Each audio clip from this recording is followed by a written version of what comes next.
Selebgram Medina Zain akhirnya dijemput paksa atas kasus dengan Marisha Icha. Medina Zain kini telah dijemput paksa oleh pihak kepolisian terkait kasus pencemaran nama baik. Beberapa waktu lalu, Medina Zain dilaporkan oleh Marisha Icha karena telah mencemarkan nama baiknya. Dikutip dari Tribun News, pihak kepolisian Polda Metro Jaya akhirnya menangkap Medina Zain dengan cara menjemput paksa. Kabar tersebut telah dibenarkan oleh Kabid Humas Polda Metro Jaya Kombes Pol Endra Zulpan. Kini, Medina Zain akan menjalani pemeriksaan kesehatan di RS Polri Kramat Jati. Selanjutnya, Medina Zain akan diserahkan kepada pihak jaksa untuk proses lebih lanjut.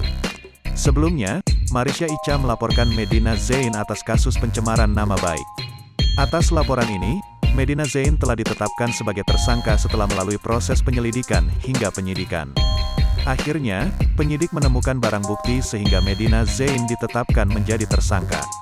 Dengan kasus ini, Medina Zain dijerat pasal 310 dan 311 KUHP tentang pencemaran nama baik.